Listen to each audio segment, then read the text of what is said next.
ইয়া আল্লাহ, তুমি সকলকে হেফাজত করো। যারা এই বিমান দুর্ঘটনায় আহত হয়েছে তাদেরকে তুমি হেফাজত করো, আর যারা নিহত হয়েছে তাদেরকে তুমি জান্নাতবাসী করো। আমিন।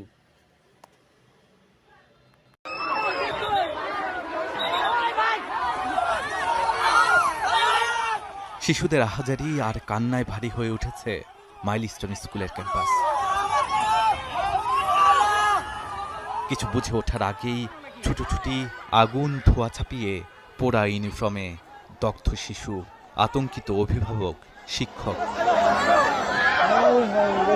সোমবার দুপুরে উত্তরার দিয়াবাড়ির মাইলস্টোন স্কুলের ক্যান্টিনের ছাদে বিমানবাহিনীর F-7 বিজেআই প্রশিক্ষণ বিমানটি বিধ্বস্ত হয়।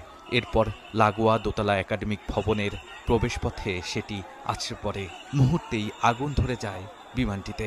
এ সময় ভবনটিতে ইংলিশ ভার্সনের ষষ্ঠ, সপ্তম ও অষ্টম শ্রেণীর শিক্ষার্থীদের ছুটির প্রস্তুতি চলছিল। লাইনে দাঁড়িয়ে ছুটি হবার অপেক্ষায় ছিল ছোট ছোট শিক্ষার্থীরা। একদম ছুটির সময় বাচ্চারা বের হবে আর কি, তা আমরা হচ্ছে গিয়ে ওদেরকে যাতে একটা সুশৃঙ্খলভাবে বের হয় আর কি, যার জন্য লাইন করে বের করি আর কি। ঠিক এই মুহূর্তটার মধ্যে আর কি আপনার এই দুর্ঘটনা ঘটার পরপরই আপনার প্রচন্ড ধোঁয়া। তো টিচার্স রুমে হচ্ছে গিয়ে আমরা দুজন টিচার ছিলাম।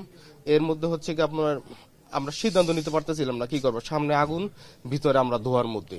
আমি দৌড় দিয়ে ওয়াশরুমের দিকে দৌড় দিই। আরেকজন শুনলাম যে হচ্ছে মানে আমাকে অনুসরণ না করে হয়তো অন্যদিকে গেছে, এরকম হয়তো তিনি মারা যাওয়ার সম্ভাবনা আছে। জানা যায় বিমানটি দুপুর 1:06 উড্ডয়ন করেছে এবং বিধ্বস্ত হয় 1:18। প্রথমবার একক বিমান উড্ডয়ন করেছিলেন ফ্লাইট লেফটেন্যান্ট তৌকির ইসলাম সাগর। মাত্র 12 মিনিটের মধ্যেই দেশের ইতিহাসের ভয়াবহ হৃদয় বিদারক ঘটনার সাক্ষী হতে হলো। পুড়ে অঙ্গার হয় নিষ্পাপ শিশুরা, দগ্ধ হয় 150-রও বেশি শিক্ষার্থী। নিহতের সংখ্যাও বেড়েছে সময়ের সাথে পাল্লা দিয়ে। এদের বেশিরভাগের বয়সী 12 থেকে 16 বছরের মধ্যে। বর্তমানে আগুন সম্পূর্ণ নির্বাপন অবস্থায় আছে এবং আমরা কার্যক্রম চালাচ্ছি। বিমান বিধ্বস্তের পরই ঘটনাস্থলে অভিভাবকরা ছুটে যায় প্রিয় সন্তানের খোঁজে। উত্তরা, টঙ্গী, পল্লবীসহ ফায়ার স্টেশনের 9টি ইউনিটের চেষ্টায় আগুন নিয়ন্ত্রণে আসে। উদ্ধার কাজে সেনাবাহিনী, বিমান বাহিনীর হেলিকপ্টারও যোগ দেয়।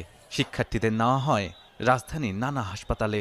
উৎসুক জনতা আর আতঙ্কিত হাজার হাজার মানুষের ভিড় ঠেলে একটু পরপরই অ্যাম্বুলেন্স বেরিয়ে আসতে থাকে। বিমান বিধ্বস্তের ঘটনায় দেশজুড়ে নেমে এসেছে